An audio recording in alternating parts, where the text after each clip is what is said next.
രാവിലെ എണീറ്റ് നോക്കുന്നേരം നല്ല മഴ തന്നെയാണ് കേട്ടോ പുറത്ത്.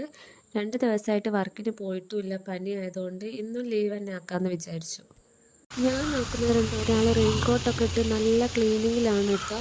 ഉപ്പയുണ്ട് കേട്ടോ, അതിൻ്റെ അപ്പുറത്ത് നിന്ന് ഇങ്ങനെ ക്ലീൻ ചെയ്യുന്ന ഉപ്പേൻ്റെ കൂടെ കൂടിയതാണ്. നല്ല ക്ലീനിങ്ങിലാണ്. ഞാൻ വീഡിയോ എടുക്കുന്നൊന്നും ആദ്യം അറിഞ്ഞിട്ടില്ല കേട്ടോ. അവൻ എന്നെ കാണുന്ന ഒന്നുമില്ല, അവൻ നല്ല ക്ലീനിങ്ങിലാണ്. അടുത്ത് തന്നെ നിന്ന് ഒരാൾ വീഡിയോ എടുക്കുന്നത് പോലും അറിയാത്ത അത്രയും തിരക്കിലാണ് ആദ്യം. സാരല്ല, എടുത്തോ, അതെടുത്തോ.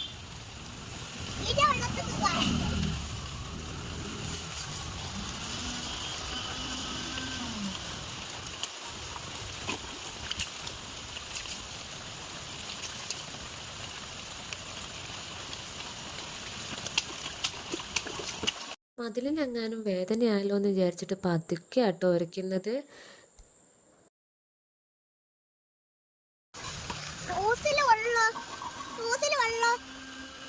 ഹോസിന് വെള്ളം വേണ്ട, ഇതാ ബക്കറ്റിലുണ്ട്.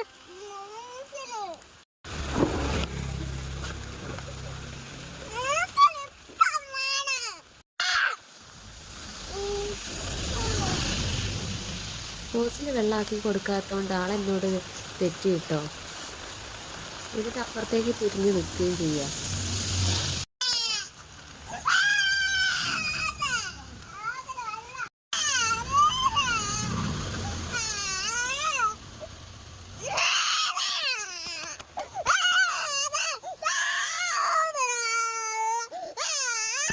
അങ്ങനെ ഓസിൽ വെള്ളമാക്കി കൊടുക്കാത്തതിന് കരച്ചിലായി, എന്നെ കുറേ ഉപദ്രവിക്കുകയൊക്കെ ചെയ്തിട്ടോ, കുറേ അടിക്കുകയൊക്കെ ചെയ്തു. അങ്ങനെ ആളെന്നെ അവസാനം ഈ ഓസൊക്കെ വലിച്ച് അങ്ങോട്ടേക്ക് ഇട്ട് എന്നോട് പോയിട്ട് പൈപ്പ് തുറന്നു കൊടുക്കാൻ വേണ്ടി പറഞ്ഞ്. അങ്ങനെ ഞാൻ പോയി പൈപ്പ് തുറന്ന് ആ പൈപ്പ് ഇങ്ങനെ നല്ല ശക്തിയിൽ തുറന്നപ്പോഴത്തേക്ക് ഒന്നായിട്ട് പുറത്തേക്ക് തന്നെ വെള്ളം വന്ന്. അങ്ങനെ അതവിടെ ഇങ്ങനെ ലൂസായി പോയതായിരുന്നു. ഞാൻ എന്തൊക്കെയോ അതിൻ്റെ മുകളിൽ കളിച്ച് കൂട്ടിയിട്ടുണ്ട് കേട്ടോ. അത് പിന്നെ എങ്ങനെയൊക്കെയൊക്കെ ഞാനത് ടൈറ്റാക്കി ഞാനിങ്ങനെ ചെറിയ രീതിക്ക് ഇങ്ങനെ പൈപ്പ് തുറന്ന് വെച്ചിട്ട് ഞാൻ ഇങ്ങനെ തിരിഞ്ഞ് നടന്നു. അങ്ങനെ തിരിഞ്ഞ് നടന്നപ്പോൾ കുറച്ച് ദൂരം എത്തിയപ്പോഴത്തേക്ക് തന്നെ അത് വീണ്ടും പഴയതുപോലെ തന്നെ ആയിട്ടോ. അപ്പോഴത്തേക്ക് അവിടേക്ക് ഹാദി വന്നിട്ട് പിന്നെ അവൻ്റെ കളി ആ പൈപ്പിൻ്റെ മുകളിലായേ.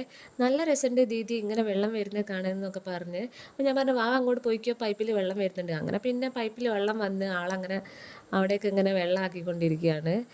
അപ്പോൾ എന്നോട് പറയാം ഇവിടെ ഇങ്ങനെ വെള്ളമാക്കാനായിരുന്നു, ഇവിടുത്തെ ചളി പോക്കാനായിരുന്നു ദീദി വാവ പറഞ്ഞത് പൈപ്പിലെ വെള്ളം ഓസിൽ വെള്ളം വേണമെന്ന്. സോറി, പൈപ്പിൽ വെള്ളം നയിപ്പോയി. അങ്ങനെ പിന്നെ അവൻ്റെ കൂടെ ഞാനും കൂടിയിട്ടോ ക്ലീൻ ചെയ്യാൻ വേണ്ടിയിട്ട്. അവൻ പറയുന്നതൊന്ന്, ഞാൻ പറയുന്നതൊന്ന്. ഞാൻ പറയുന്ന പോലെ ഒന്നും അവൻ കേൾക്കില്ല, അവൻ പറയുന്നത് പോലെ ഒന്നും ഞാൻ കേൾക്കില്ല. ഇടയ്ക്ക് ഞങ്ങൾ തെറ്റുന്നൊക്കെ ഉണ്ട് കേട്ടോ. എൻ്റെ അടുത്ത് അവനിങ്ങനെ പറയുന്നുണ്ട് അവിടെ ഉണ്ട് ദീദി ചളി, ഇവിടെ ഉണ്ട് ദീദി ചളി, അങ്ങനെ ആക്കി ഇങ്ങനെ ആക്ക് എന്നൊക്കെ. അവൻ ഈ വെള്ളം മൊത്തം അടിക്കുന്നൊക്കെ എൻ്റെ മേലൊക്കെ ആട്ടോ. ഞാൻ ഒന്നായിട്ട് നനഞ്ഞ് കഴിഞ്ഞിട്ടുണ്ട്. അവൻ കോട്ടിട്ടുണ്ടെങ്കിലും അവനും ഒന്നായിട്ട് നനഞ്ഞിട്ടുണ്ട്. അവൻ്റെ ഉള്ളിലെ ഡ്രസ്സൊക്കെ നന്നായിട്ട് നനഞ്ഞിട്ടുണ്ട്. അതെങ്ങനെയാണെന്ന് എനിക്ക് മനസ്സിലായില്ല. അവൻ വെള്ളം അടിച്ച് തരുന്നതിൻ്റെ പവർ കൊണ്ട് തന്നെയാണ് ഞാനും അവനും നനഞ്ഞത്. ഞങ്ങൾ ക്ലീൻ ചെയ്യാൻ ഇറങ്ങിയ സമയം ആയപ്പോഴത്തേക്കും മഴയൊക്കെ ഇങ്ങനെ നിന്നിട്ടുണ്ടായിരുന്നേ. ചെറിയ രീതിക്ക് ഇങ്ങനെ തുള്ളി വിറ്റുന്നുണ്ടായിരുന്നു. അപ്പോഴത്തേക്കും തന്നെ മഴ പെയ്തു തുടങ്ങി. പിന്നീട് ഞങ്ങൾ രണ്ടാളും കൂടെ ഇങ്ങനെ മഴയൊക്കെ കൊണ്ട് ഇങ്ങനെ തുള്ളി കളിച്ചുകൊണ്ട് നിൽക്കുകയാണ്. പനിയുള്ള ഞാനാണ് നിന്ന് മഴ കൊള്ളുന്നത്. ലീവ് എടുത്തിട്ട് വീട്ടിലിരിക്കുകയാണ് പനിയായിട്ട് 2 ദിവസമായിട്ട്. എന്നിട്ട് ഞാൻ ഒരു ഉളുപ്പും ഇല്ലാണ്ട് ഇങ്ങനെ മഴയും കൊണ്ട് ഇങ്ങനെ കളിക്കുന്നു. കുറേ ആയിട്ടുള്ള ഒരു ആഗ്രഹം കേട്ടോ മഴയത്ത് ഇങ്ങനെ കളിക്കണം എന്നുള്ളത്. അത് ഇന്നാണ് എനിക്ക് സാധിച്ചത്. പിന്നെ എനിക്ക് ചീത്ത ഇട്ടപ്പോൾ ഞാൻ മഴയത്ത് നിന്ന് കയറിപ്പോയിട്ടോ. അവൻ പിന്നെയും കോട്ടിട്ട് മഴയത്ത് തന്നെ കളിച്ചു. അവനോട് ചീത്ത പറഞ്ഞ അവൻ പറഞ്ഞ് ഞാൻ കോട്ടിട്ടിരിക്കുന്നു. പിന്നെ എപ്പോഴോ മഴത്തുനിന്ന് കയറി കുളിച്ച് പിന്നെ അവിടെ ഇരുന്ന് ഇങ്ങനെ ടി വി കാണുകയാണ്. എന്തോ കാർട്ടൂൺ എന്തോ ആണ് അവൻ കണ്ടുകൊണ്ടിരിക്കുന്നത്. അങ്ങനെ സിസ്റ്റർ ഇന്ന് പായസം ഉണ്ടാക്കിയിട്ടുണ്ടായിരുന്നു. അത് ഞങ്ങൾക്ക് 2 പേർക്കും അവിടേക്ക് കൊണ്ടുതന്നു. അങ്ങനെ ഞങ്ങളതൊക്കെ കണ്ട് കാർട്ടൂണും കണ്ട് പായസവും കുടിച്ച് അവിടെ അങ്ങനെ ഇരുന്ന്. അതൊക്കെ തന്നെ ഞങ്ങളെ ഇന്നത്തെ ദിവസം. പിന്നെ ഞങ്ങളെ വീഡിയോ ഇഷ്ടമായിട്ടുണ്ടെങ്കിൽ ഒന്ന് സബ്സ്ക്രൈബ് ചെയ്യണേ, ലൈക്കും ചെയ്യണേ.